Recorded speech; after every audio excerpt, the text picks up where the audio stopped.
ये है राजपूत हॉस्टल कुचामन, जहां पढ़ने और नौकरी परीक्षाओं की तैयारी करने वाले छात्र रहते हैं। आज इस छात्रावास में वीरू फौजी को मोटिवेशन स्पीच देने के लिए बुलाया गया है। छात्रावास में बच्चों के रहने, खाने और पढ़ने के लिए आधुनिक लाइब्रेरी की व्यवस्था है। इस छात्रावास के बारे में हमारे चैनल पर पहले से ही एक वीडियो उपलब्ध है। फिलहाल सुनिए वीरू फौजी द्वारा छात्रावास में पढ़ने वाले बच्चों को दिया गया मोटिवेशन स्पीच। सभी को जय हिंद। अरे आवाज में दम नहीं है रे, दम होना चाहिए। जय हिंद। हाँ, ये जोश होना चाहिए। अब ज्यादा कुछ नहीं बोलूंगा, कुछ ऐसी बातें हैं क्योंकि तुम्हारी उम्र से हम बहुत निकले हुए हैं। आजकल तो मैंने सुना है कि हॉस्टल का माहौल भी बहुत शानदार हो गया है। लड़ाई झगड़ा करने वालों को तुरंत यहाँ से बाहर कर दिया जाता है। पढ़ाई का माहौल ऐसा है रे, तुम्हारी गलती नहीं है। इस उम्र में क्या होता है, ये उम्र एक ऐसी चीज है जिसमें हम कुछ सोच नहीं पाते हैं। हमें दिखाई क्या देता है कि हमारा जो एक साथी है 2 नंबर का काम कर रहा है, कैंपर से 8 मांड दियो गाँव में। अब वो 8 बर्दाश्त को नहीं हो रही, बेटी को बाप 8 क्या मांड दियो रे। वो पैसा कमा रही हो तो मैं भी पैसा कमासी हूँ, भाड़ में जावा पढ़ाई वगैरह। लेकिन एक चीज हमेशा ध्यान रखो, घर वाले ज्यादा से ज्यादा कितने दिन तुम पे पैसा लगाएंगे? ईमानदारी से सोच के बताओ, अपने घर की परिस्थिति देखते हुए घर वाले ज्यादा से ज्यादा कितने दिन हमारे ऊपर पैसा खर्च कर सकते हैं? 1 साल, 2 साल, 3 साल, 4 साल, कभी तो अंत होगा। और 4 साल से ज्यादा है जो घर वाले लगाते रहेंगे कि हाँ जा बेटा, इंजीनियरिंग में पास नहीं हुआ तू जा MBBS ये डॉक्टरी कर ले, SSC की तैयारी कर ले, एयरफोर्स की कर ले, नेवी की कर ले। नहीं हो सकता ना।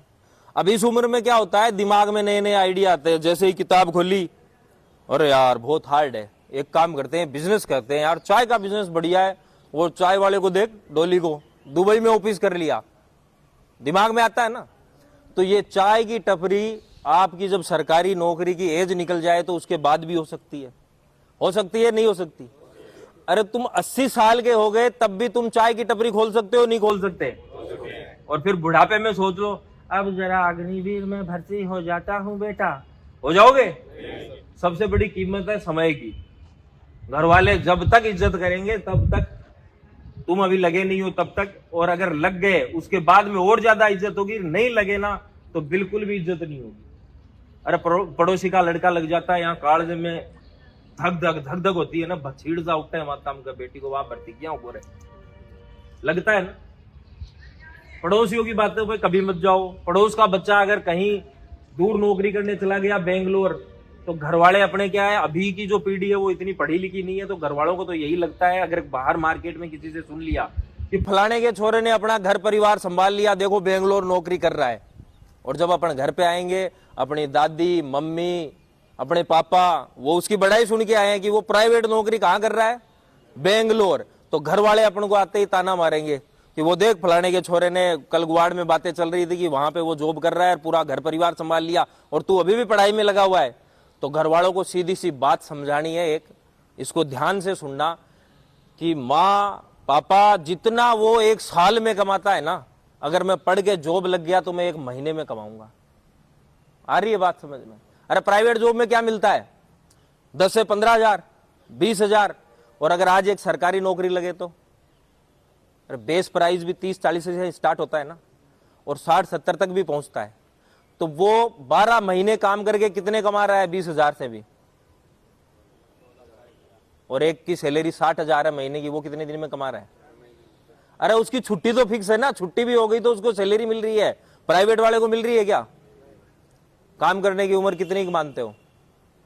एवरेज उम्र रह गई आजकल 60-65 साल। तो कितने साल कमाना है? पढ़ो इतना कि कमाई तुम्हें 10 से 15 साल ही करने पड़े। नहीं तो तुमने सुना होगा कि अभी हमें कुछ फील नहीं होता, लेकिन जब हम मृत्यु के समीप जाते हैं ना, तो लास्ट में दिमाग में तुम सोच रहे हो ना, ये चलता है मैं थोड़ा और जी लूं। ऐसा नहीं चलता कि जो मेरा गोल्डन टाइम था जिस टाइम मुझे कमाना चाहिए था, मैंने कमाई नहीं करी, उस टाइम में उल्टे कामों में पड़ा रहा, मैं मुकदमे खाता रहा। एक मुकदमा लग गया तुम विदेश तक नहीं जा सकते। और मेरे एक छोटा सा मुकदमा है, अभी लंदन में कोई फिल्म की शूटिंग थी, पूरी फिल्म छोड़नी पड़ गई। दिक्कत कहां थी? एक छोटा सा मुकदमा है, पासपोर्ट ही रिन्यू नहीं हुआ, बोले आप पे मुकदमा है। तो ऐसा है, सिस्टम को अगर सुधारना है, आने वाले समय में खुद की समाज में इज्जत करनी है, तो सीधा सा है, पढ़ाई पे लग जाओ, अभी टाइम है। इतना ही सोच के चलो, एक साल में 365 दिन होते हैं, कितने दिन हुए? अगर तुम 365 दिन में 4-4 घंटे भी पढ़ लो तब भी तुम्हारी जॉब लग सकती है। अब पटवारी की एक बात कर लेगी, पटवारी की भर्ती तो साहब 1 साल बाद आएगी। अरे बेटे के बाप, एक साल में 365 दिन है, 65 दिन तेरे रिश्तेदारी के निकल गए, 20-25 दिन तू उनमें से बीमार हो गया, 250 दिन तू पूरा पढ़ेगा।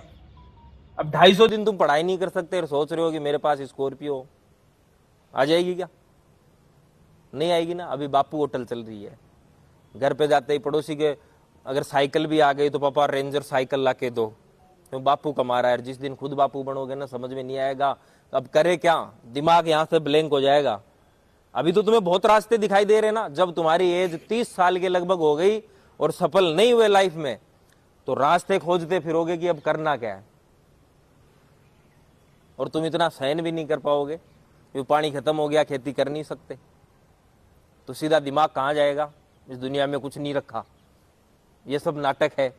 या तो बाबा जी बन जाओगे, बाबा जी नहीं बनोगे तो लीला समाप्त करो, कोई लेना देना नहीं बचा अब तो यहाँ। अरे आज रक्षाबंधन पे मैं कभी छुट्टी नहीं देता डिफेंस में बच्चों को, क्यों नहीं देता? कोई छुट्टी मांगने आता है तो सीधा कहता हूँ रक्षाबंधन पे घर जा रहा है, अच्छा जाता ही बहन को 5,000 देगा तू राखी बांधते ही। किससे मांगोगे तुम अभी पैसे? अरे रक्षाबंधन पे घर जाने पे मजा तब आता है जब जेब में गड्डी हो, बहन राखी बांधे की पकड़ 50,000, बहन बोला मेरा भाई आया है। घर पे गए ऐसे ही चुपचाप छुट्टी लेके, पढ़ाई इधर डिस्टर्ब कर रहे हैं ना, घर पे गए छुट्टी लेके, घर पे जाके मम्मी 500 दीजिए ना, जीजिन देना है। मजेदारी किसमें है? खुद के पैसे देने में ना। किसी अभी शादी की बुआ के बेटे की शादी है, अरे एग्जाम तो अगले साल फिर दे लेंगे, पहले बुआ के बेटे की शादी में जाके आता हूं, मम्मी 1,000 रुपए देना, मम्मी 10-10 के 2 छुट्टे देना, उहारने हैं। अरे वहीं पे जाके नौकरी लगो, और जरूरी है उसकी शादी में नहीं गए, उसके जब बच्चा हो घर पे तो खुद के पैसे से डीजे मंगवाओ और बोलो करो डांस, और 10-10 की गड्डी उड़ाओ ना पूरी एक झटके में, और वह मो तो मेरे वीडियो देख लेना। अरे लाइफ का मजा इस चीज में है, पैसा भगवान भी नहीं है पर भगवान से कम भी नहीं है। मैं कईयों की शादी में नहीं जाता हूं तो मैं इंतजार करता हूं इसके घर पे फंक्शन हो, वो मुझे कहता है खुद के पैसे पे चल डीजे लेके आओ, खुद के 20 दोस्त और ले जाता हूं, सारा फंक्शन मेरी तरफ से ही होता है, सारा 20 दोस्त नाचते और मैं गड्डी फेंकता हूं। मजा उसमें ना। एक में जाता, किराया नहीं है जेब में, कहीं से 2,000 अरेंज किए, रोडवेज बस पकड़ी, फिर पढ़ते गिरते वहां पे मैं पहुंचते ही वो पहले तो घर पे जाते ऐसे ही खड़े होते, तिलक लगाते, सोचो 50 सालों गेरू 10 सालों पाछा देखे 16 नहीं आज आए, और जे 100 को नोट पड़ गयो बेरोजगारी के मायने, ब्याह हो गयो भाड़ में, टेंशन ही कोई मिट रही है तो 16 किया गयो। जॉब लगने का एक फायदा और बताता हूं, अगर तुम्हें शराब पिया हुआ कहीं नाली में गिरा हुआ मिल गया, तुम क्या करोगे, क्या रिएक्शन होगा? उसको 4 लात मारोगे? उसने तुम्हें कुछ उल्टा सीधा बोल दिया तो उसकी धुलाई करके बोला साला बेवड़ा, और उसी की जगह कोई फौजी पड़ा हो पी के, तुम्हारा रिएक्शन क्या? अरे फौजी साहब ज्यादा हो गई, अरे चलो चलो घर चलते हैं, घर चलते हैं। समझ में आई? फौजी है, रिएक्शन चेंज हो गया। गांव का ऐसे ही पड़ा हुआ है, तब क्या रिएक्शन रहा? हावी हो तुम, और हमेशा गरीब पे ही हावी होती है ये दुनिया। तो याद रखो, इज्जत मेंटेन रखनी है, बरकरार रखनी है, तो ये 100% गांठ बांध लो, नौकरी होना बहुत ही जरूरी है। या फिर ऐसी स्किल को डेवलप करो जिसमें तुम परफेक्ट हो, और उसमें घुस गए तो घुस गए, कि अब एक बार पीछे पड़ गया जिस चीज के उसको छोड़ूंगा नहीं।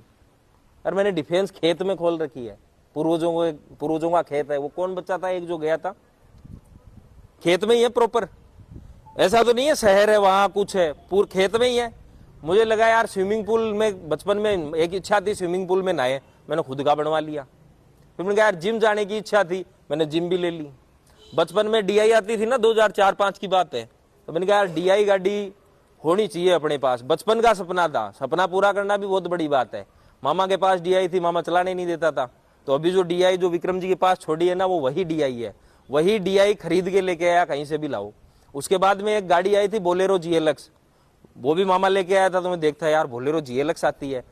आज अभी 2 साल पहले ही मुझे बोलेरो जीएलएक्स रास्ते पे चलती हुई दिखाई दी, कौसा गांव में विनोद सेन, उसके पास दिखाई दी। मैंने हाथ रोका, मैंने पैसे बोले 2.5 लाख, मैंने ये पकड़ गाड़ी खड़ी कर देना घर पे।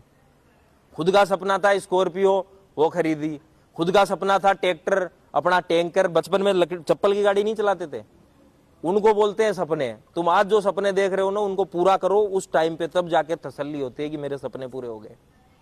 बचपन में अगर साइकिल का भी सोचा है तो बड़े हो गए जब क्षमता है तो साइकिल खरीदो।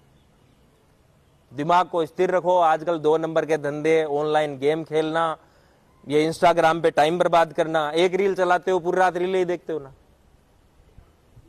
पढ़ाई का 2 घंटे निकालो, उसके लिए मोबाइल चलाओ और दिमाग को एकदम शांत रखो और 24 घंटे माइंड में रखो कि ये उम्र है मेरी, अभी मुझे नौकरी लगना है। बिजनेस का दिमाग में आता है, कोई आइडिया देता है, बोलो यार 4 साल बाद कर लूंगा ना, तू कर ले, मेरा टाइम क्यों खराब कर रहा है अभी। अरे 21 की एज चली जाने के बाद 10वीं की मार्कशीट के लिए कैसे दौड़ते हैं, आर्मी के लिए दौड़ते हैं ना सारे।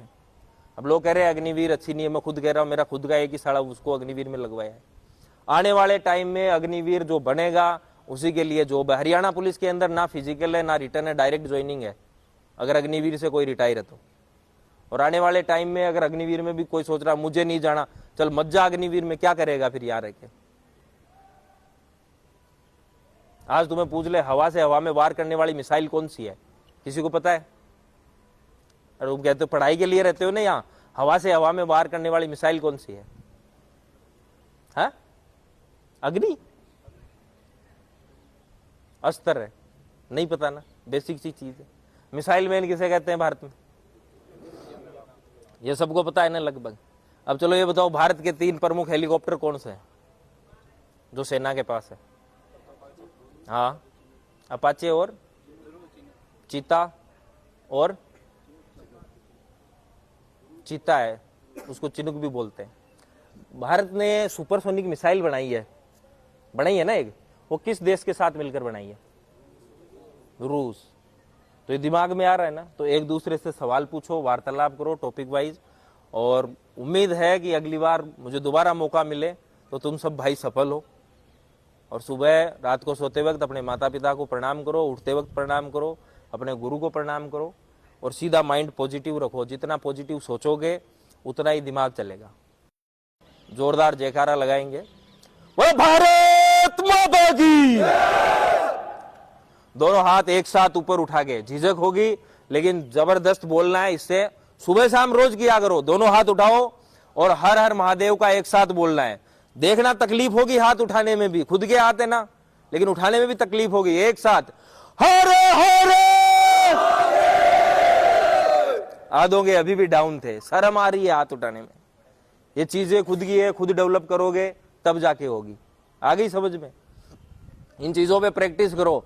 दिमाग को ऐसी चीजें दो जिनमें बिजी रहो। अब ये दोनों आईब्रो है, इनको ऐसे कर सकता है कोई? करके दिखाओ, कोशिश तो करो। नहीं करते ना, 1 बाय 1 लो, नहीं हो रहा ना दूसरा। प्रैक्टिस करो। खुद के आईब्रो तुम वो नहीं कर सकते, जीभ को नाक पे टच कर सकते हो, करके देखो, जा रही है ना। ऐसी प्रैक्टिस करो, कान हिलाना, आईब्रो, टाइम पास इनसे करो ना खुद के शरीर से। माइंड पॉजिटिव अपने आप होगा, जो जितनी भी नेगेटिव बातें हैं सारी अपने आप दूर भाग जाएगी। जब भी मन अशांत हो, पढ़ने में मन नहीं लग रहा, किसी पे गुस्सा आ रहा है, उल्टी गिनती चालू कर दो।